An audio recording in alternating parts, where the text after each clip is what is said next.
I said, I have everything in the world I want, and I'm not happy. They thought I was going crazy. They tried to get me committed. I had an ego breakdown, and I shot up into awareness, and I was on a high, natural high, and I couldn't come down. And that frightened the people around me. I didn't know anything about it. I didn't know you could have one. So I had the out-of-body experience. It was like Patrick Swayze in the movie Ghost. It was very intense. How did you keep going? With me today, Steve Barton from Steve Barton Coaching. And my provocative question for you, Steve, on how we start this episode is, so you went through a major crisis, a major life transformation, and you say you enjoyed every minute of it. What? Can you please explain yourself? I had a good time, but the people around me didn't have a very good time. They thought I was going crazy. They tried to get me committed. They tried everything. And I just said, just leave. I'm fine. Everything's good. Just give me some space. They were not able to do that. So I said, I was having a good time. I didn't say everyone around me was having a good time. So it's when someone does have an awakening, call it spiritual, call it whatever you want. I had an ego breakdown, and I shot up into awareness, and I was on a high, natural high that was started with a natural cocaine high to a natural heroin high, and I couldn't come down. And that frightened the people around me. My first wife, and we separated because of it. And it was hard for others because there's not a lot of understanding about awakenings. And when you... So take me through this sort of this process. So, as somebody, and we just spoke about this in the green room for a second, as somebody who's going through a transformation or a rewiring or an awakening, how do you get to enjoy this? Because I am not sure I'm enjoying this. What was it about this that while you're in this major breakdown and you're sort of seeking the breakthrough before the breakout, how did you figure out how to enjoy this? Because there's nothing enjoyable about this, at least. I didn't know anything about it. I didn't know you could have one. So I guess I was so naive about it that I had no idea. This was 34 years ago. I had out-of-body experience. I was channeling. I had the out-of-body experience. It was like Patrick Swayze in the movie Ghost. That's the only way I can describe it. And I want to call it a near-death experience, too, because I had a choice. Steve, you figured stuff out. You can go. It's crazy to me. So let's backtrack here a little bit. I'm happy that crazy to you.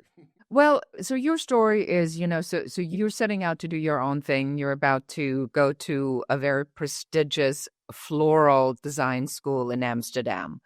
And something happens and you have to change your whole life. So take us through some sort of these hard turns early in your life that led to this complete breakdown. So I was raised in the flower business from 8 years old till the time I took it over at 22. So I always knew, in the fourth grade, my presentation was a floral arrangement, like every fourth grader, So, and I used plastic flowers, and before silk screen came in. And so I knew from a very young age, there was never a question in my mind what I'm going to do. I was going to be a florist.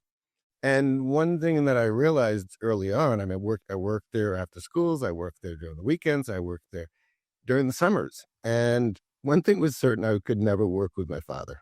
Okay. We were just too much alike or too much. But you're saying, let's just define that. I talk about trauma and my abuse fairly openly, ever since I've had, these first awakenings in my plant journeys. So is there trauma? Is there abuse? Was it just a mean person? Tell us a little bit more. What were you facing? We were never safe in a home with friends of the family. Mm-hmm. We were sexually, it was abuse. Yeah. And it was chronic and it was regular, and we protected ourselves. So-and-so staying, we better tuck in tight, stuff like that as children, which is, yeah. So we were constantly having these people in our home, friends of the family, and never safe. My brother and I took the brunt of it. And my sister, she was old enough. She was, I think, protected because She was female, and these were pedophiles. So was there trauma? Absolutely. So yeah, never said that on a podcast before. I really felt that. I just felt this complete wave of horror, right? Like fear. I literally just felt that when you said that. So I want to just pause here and say thank you for allowing this to come out. I see you and I appreciate you for sharing that. And the reason I ask these sometimes very intimate and difficult questions is because the further I go in my journey of allowing people to see what really happened, the more I recognize it allows other people to recognize what happened to them to then achieve these moments of awareness, which we will be going to. So just as a prelude, we're not going to take the drill and go in there now, but as an acknowledgement of what you've been through. I'm very sorry you had to experience that. And it taught me how to forgive and let go better than I'm an expert in letting go and forgiveness. It doesn't mean it didn't happen. It just doesn't control me and who I am. It doesn't define who I am. It doesn't have attachment to who I am. And it's so freeing to know that. And for those out there, just it happened. Okay. Everyone out there, the trauma, it happened. It doesn't have to define us, and it doesn't have to have a grip on us when we let go. Now you're 22 and, all of this happened in your childhood. You're trying to get away from it and you get caught. Into my adulthood, I was groomed. Okay. Mm-hmm. And I was, I was groomed. And 18 comes around and bam, they're in. Okay. So there's that too. And I think it's not the fear, it's more the shame around it. The guilt and the shame. It's for anyone who's been and had sexual things happen that, what did I do to create this? Okay. You have that blame and shame and guilt, and it's just ick. And yeah. Let me go back to this moment. So was then this desire of yours to go to Amsterdam, to go to this Florida design school? There was no world design school. I was just going. Okay. Okay.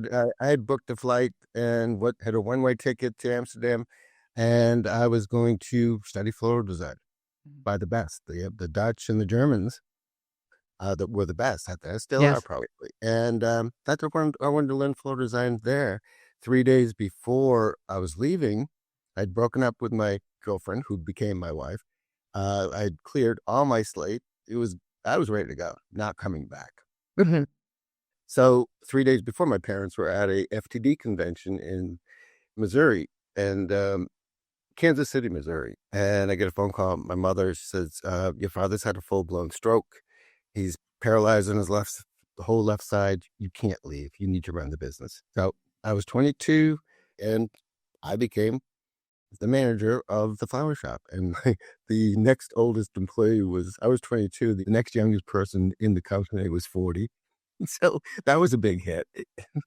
Now you're the boss. You're running this for 30 years. You are extremely successful at this.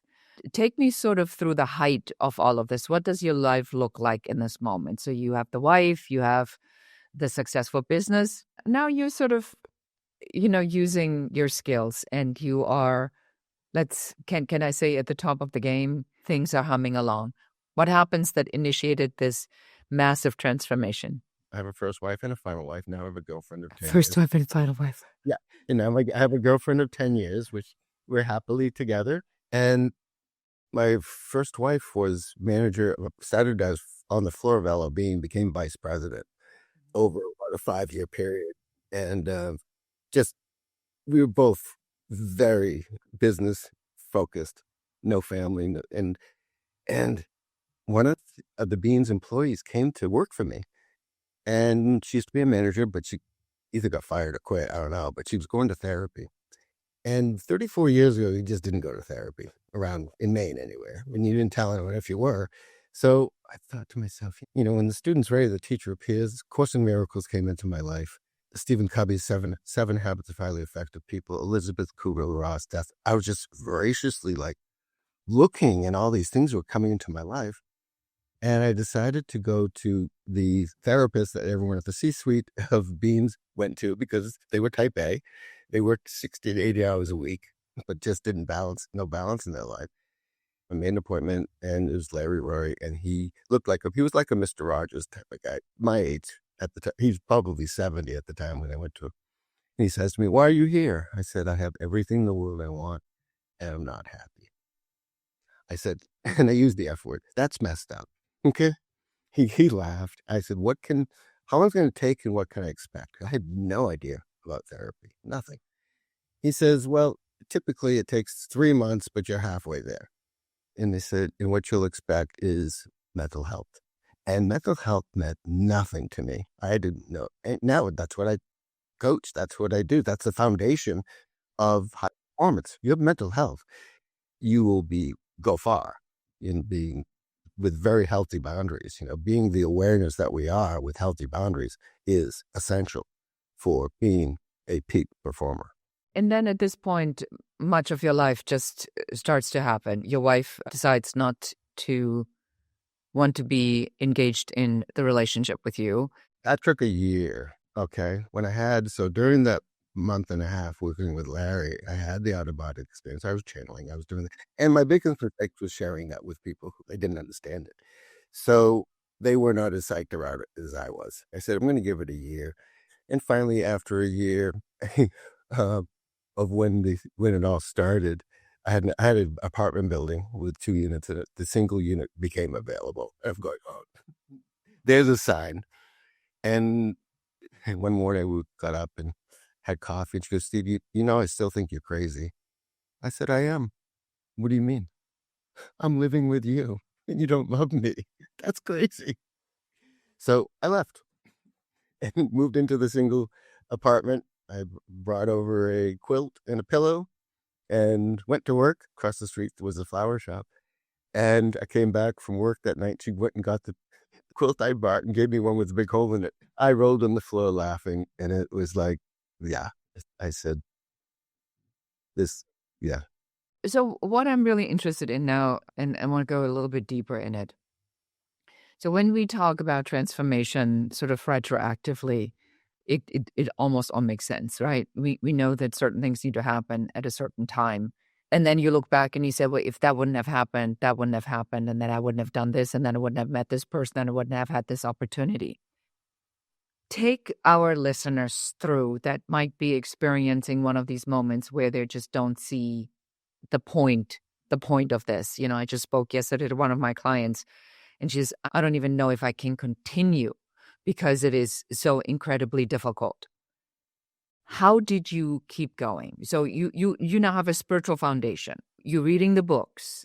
Mm-hmm. Well, that's typically one thing, but how do you implement this so strongly that you're not falling off the horse? Because, in the psychology of change, we know there's the valley of despair that inevitably comes once you make the change, where you just go and you kind of can't continue the liminal space.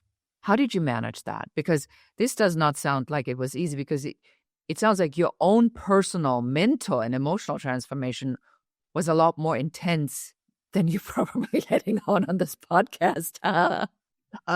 It was very intense. I mean, I was channeling people coming in the flower shop with their deceased relatives.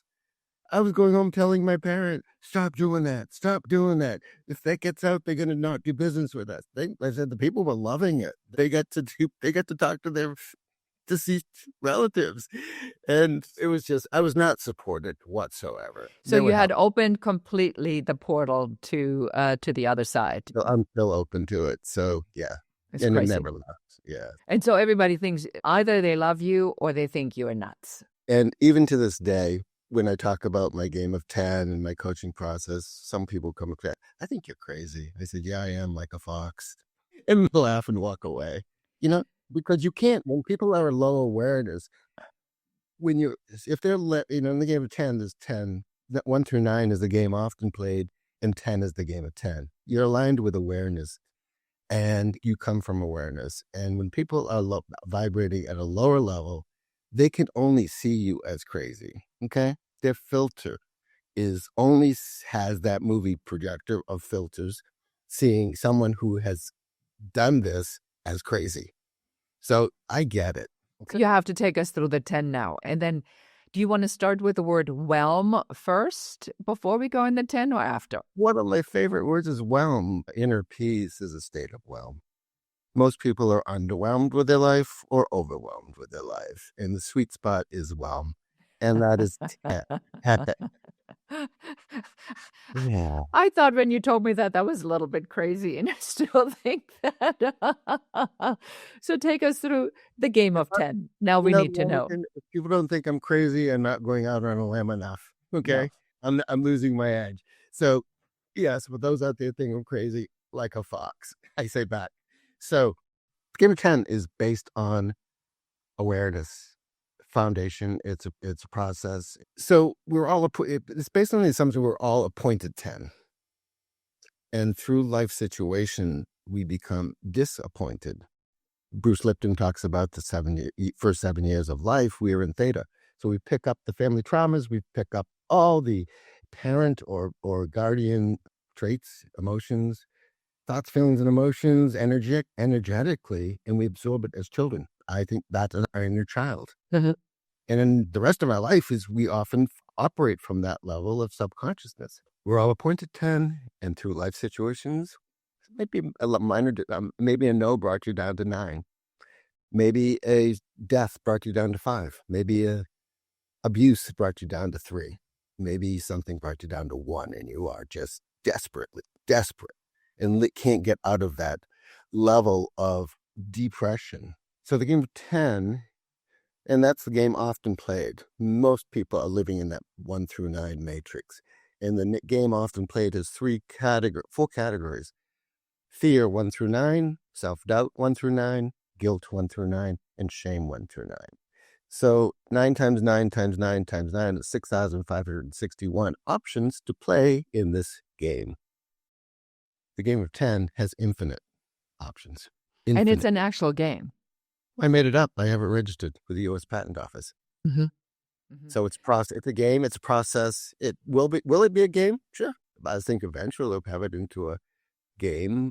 Well, I mean, I'm channeling this for you because I appreciate that. It is called a game of 10. I mean, you didn't get the name game for nothing. It's meant to be a game. Well, thank you. Oh, I love it. It's so much fun. So give me like an example. So let's maybe play for the audience in 1 or 2 of those. Let's do this first because I got to get you the rules, okay? The first rule for high performers, you're going to grow. And during this growth, rule number 1, never, ever, ever beat yourself up. Because that is number 1 thing that I find with high performers. While they're learning, while they're growing, they become their own punishers. You know exactly what I'm going to say now. Yes. You don't have to. It's so interesting because you and I, we are in this space and we teach this, and yet it is so freaking easy to get yourself right back into this. Why is it taking so long? Why can I not be more productive? Why can I not be productive from 7 a.m. until 7 o'clock at night? What is it that is taking me so long? What is it that, where's the money? Why is it not flowing? Why does this client didn't call back? It's about me. So I find you're absolutely correct in the high performance space. And in my book, Happy Woman, Happy World, I call it that our expectation is that we want to be the combined result of the best attributes of all of our friends. You're going to love these 6 phrases we're going to do together. Okay. There's 2 major processes in the game of 10. One is the affirmation. The other is letting go of what comes up that doesn't serve us any longer, AKA letting go or forgiveness. Okay. So the first one, so repeat after me. And when you declare that we are 10, don't repeat this, but when we declare that we're 10, we're saying that we are the highest level of awareness. Mm-hmm. Okay. So repeat after me. I'm 10. I'm 10. You're saying you're an aspect of God. Okay. So I'm 10. I am 10. I am an aspect of God. I actually truly believe that. I know that you are, and I know that you know that. So I'm doing the best that I can with the awareness that I have. I'm doing the best that I can with the awareness that I have. I'm always right with the awareness that I have. I am always right with the awareness that I have. I am enough. I am enough. I do enough. I definitely do enough. You can't do too much. Can't do too little. You have to be whelmed in enough. I have enough. I have enough. I have enough.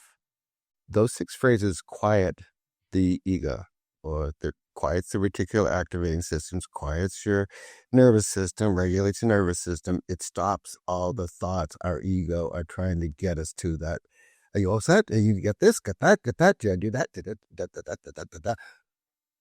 Eckhart Tolle says, one of my favorite lines, the biggest addiction we have in this world is thinking and overthinking. I It believe that. causes suffering. Thinking used improperly causes suffering. Thoughts are great. I'm going to hopefully talk about how to use them. So those 6 phrases, the first one is a declaration of who we are, eternal beings, having a physical experience. We're 10. The next 2 phrases are declarations of our divine innocence. Nobody does anything unless you are just mean or malicious. There are some intentional people that do that, and they suffer. So that declares our divine innocence. The next 3 phrases put us in a state of present moment awareness of grace and gratitude. And the space of awareness is our space where we do our work, inner work, outer work, and we use our tools, we use our thoughts, we use our feelings, we use our emotions, we use our body, we use our mind, we use our identity, we use our skills, and we can develop those and hone those. But we do it from a place of perfection, divine perfection. But most people think they are their thoughts, think they are their feelings, think they are their emotions, and think they are their mind, and think they are their body, and think they are their identity. They are tools. Think of it as a gardener. You have a tool shed. Use them. Use the right tool for the garden. And thoughts are like weeds. Steve, you talk about trust a lot. And trust is love. What I'm hearing is that it's almost like you're teaching me to trust myself. Because if I don't trust myself, how can I have trust in the world? Is that where this is going? Yeah, you are yourself. Trust yourself. You can't be anyone else. And you can't want to be anyone else. And so many people do. And that's why they lose their identity. That's why they don't have an authentic self. That's why they have imposter syndrome. Mm-hmm. So yeah, we are super cool beings when we realize it. Everyone. In the game of 10, those phrases go for everybody. I have to see everyone as 10. Mm-hmm. Are they operating from 10 awareness? No. Their words, their behaviors, and how they display themselves in public. Is it possible then, following what you're saying, that someone who is now listening to this podcast and say, I'm in a spot of a transformation. Doesn't always have to be bad. It could be a phenomenal transformation. Maybe they're getting married. Maybe they're having a baby. Maybe there's they got a promotion, or they're opening their own business, or they're going to the next $1 million or whatever that is. And now they're catching this. What's the most important thing you want them to take away from our conversation today? Is it that they're perfect? Or what do you want them to take away? From awareness, everything is perfect, okay? From awareness, everything is perfect. And when you entertain the word that you were saying to yourself, I tell my clients, every thought's a prayer. Whether you say it to yourself or it's to the outside world, what are you saying to yourself? What are you thinking to yourself? Every thought is a prayer you're putting out to the universe. So why is it taking so long? It's going to take some longer. I'll make it take longer. Okay, you're just putting it out there. Be aware of have meta awareness of your awareness, and don't beat yourself up. You're learning. So just say, if you're going to say anything in your mind, say those 6 phrases. They put you into present moment awareness of grace, gratitude, peace, love, joy, unconditional love, gratitude, grace, attunement. You're connected. So when you do it from that place of awareness, you're connected to source, energy, God, whatever you want to call it. Mm-hmm. So do your asking from there. Do it in the present moment and say what you have. Okay? Don't do it from lack. Say, I want this, I need this. That's lack. Don't do it from guilt or shame. No. Do it from love. Do it from awareness. And do your asking from there. You'll get channeling. You'll be a channeler. I coach channeling. It's not normal, but it's natural. And do that thing. Do your asking from awareness. You're going to get ideas, intentional ideas that you can put into action or not. Then you're going to grab a thought. Your left brain's going to kick in. Oh, I like that idea. How are we going to do this? And then it's strategic. So you're coming from a place of intimate relationship, personal relationship with source, energy, God. And then you go into the left brain comes in and says, yeah, let's do this from this. So, and then you create from there. The physical and non-physical. It sounds to me like it's almost like you're extending an invitation and a fireside chat with your spiritual self where you cut down the noise and you say, you know what, it's just us. It's all good. Let's just have a cup of cocoa or whatever it is that you're drinking, and let's just take a breath. And I use it 5 to 10 times, those sayings 5 to 10 times a day. If I'm safe, my mind's, well, the Cleveland Clinic, you've heard of that story. 60,000 thoughts a day, 80% of them are from the past, 80% of them are negative. Who wants to use their mind as a holding bin for 40,000 negative thoughts throughout the day? No wonder there's such a pandemic of mental health issues.